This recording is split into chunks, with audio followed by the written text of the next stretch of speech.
bread is amazing. Ingredients you'll have in your house already. Go in. We adapt. I'll be eating the loaf alone because you want cold butter. She's perfect.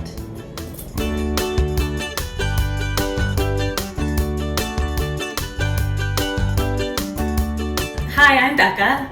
Welcome to my parents' kitchen where I have been quarantining for the last 9 weeks. We have been noticing that a lot of people are making bread, which is great. Bread is amazing. But yeast is becoming really difficult to find. So today we're gonna make a yeastless bread recipe.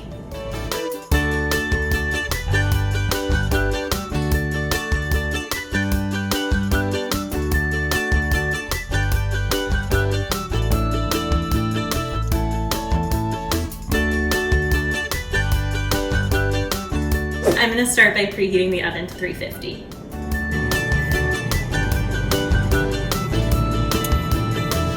The bread doesn't have any yeast in it. In a typical bread, that is what would make the bread rise and give it really nice bubbles. What we're using is baking powder and baking soda, and with the addition of buttermilk or milk mixed with vinegar, which is what we're going to do today because we don't have any buttermilk either in the house.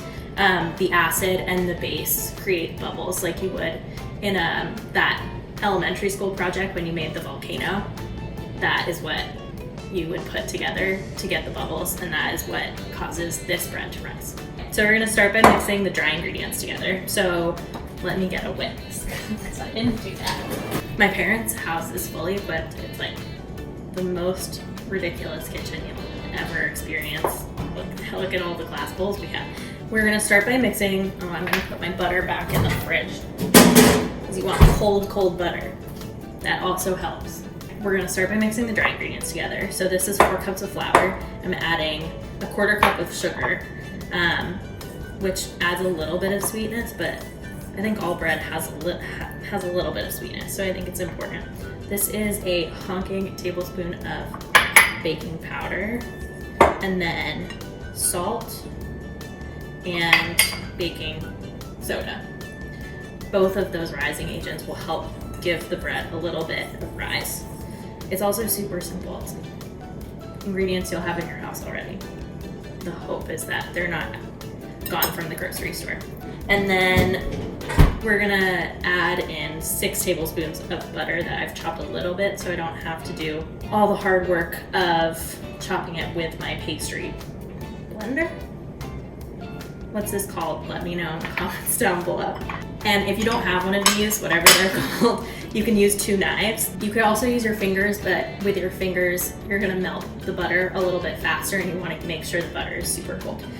So we're gonna just have at it with our pastry butter. This does really remind me, I used to do cooking shows in my house with my best friend from elementary school, Sophia Delay, shout out, and we'd bake peach cobbler from Emerald Lagasse's kids cookbook, and then I think we actually did film it. That was fun. It was a good time. You want to make it so that it looks a little bit sandy, a little bit like a coarse breadcrumb.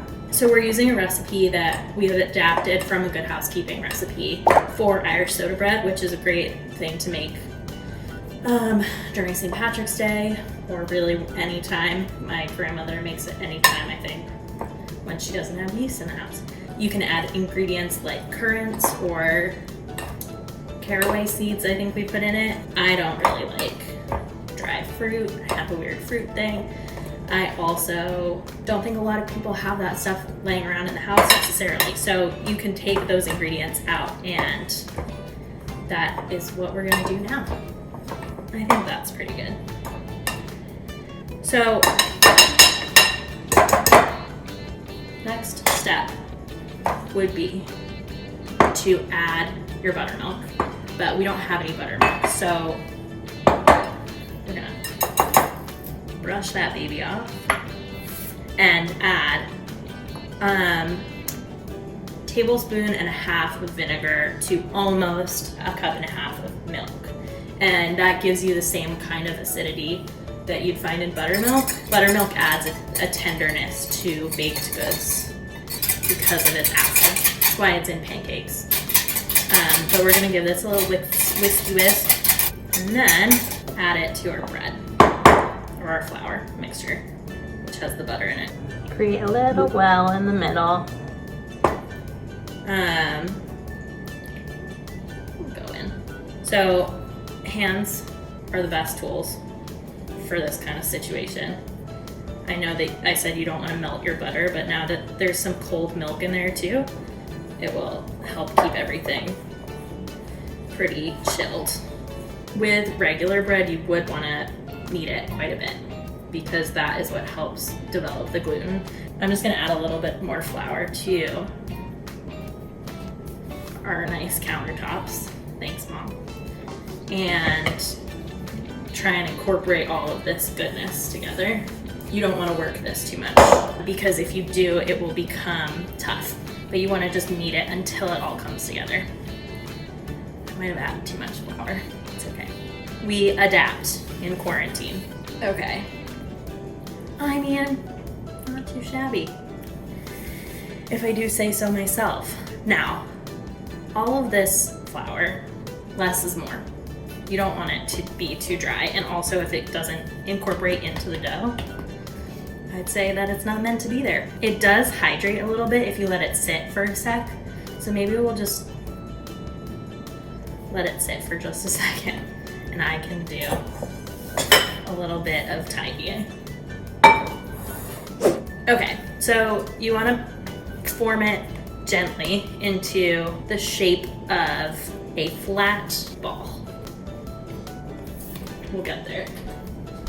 And then I have a cookie sheet that I lined with parchment, and we're gonna put it on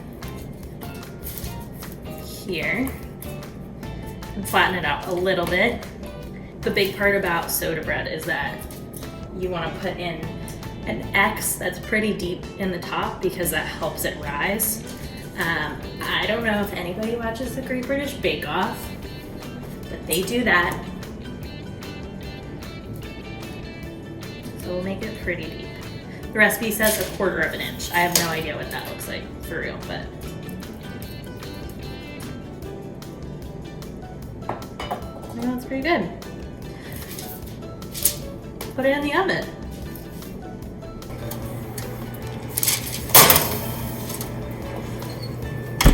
You put it in the oven for an hour at 350. I took the loaf out of the oven, baked for about an hour, and I did the toothpick test. So you stick a toothpick in and you pull it out and there aren't any crumbs on it. It's like what you would do if you were baking a cake.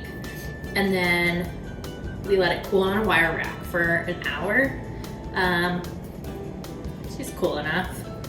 So I couldn't convince anyone to try it with me. So I'll be eating the loaf alone. That's okay. You don't need to share. So one of the really good things about this is you can form it into a big loaf like this. She's large.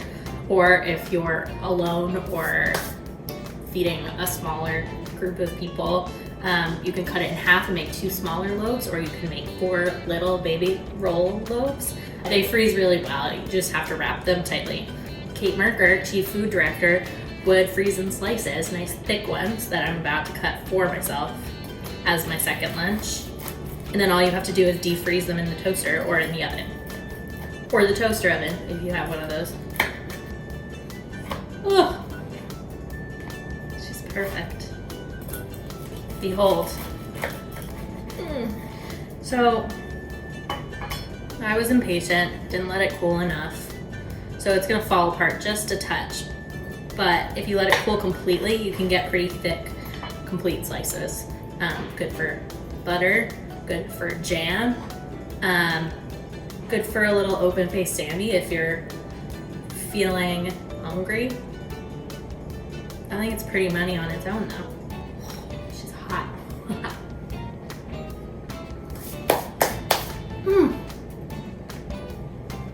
It's like a scone. I could go for a cup of tea.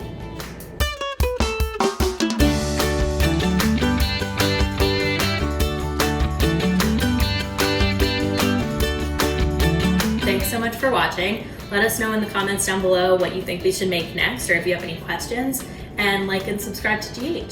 Thanks, guys. Shout out to my dad. Thanks, Trev. You did a great job.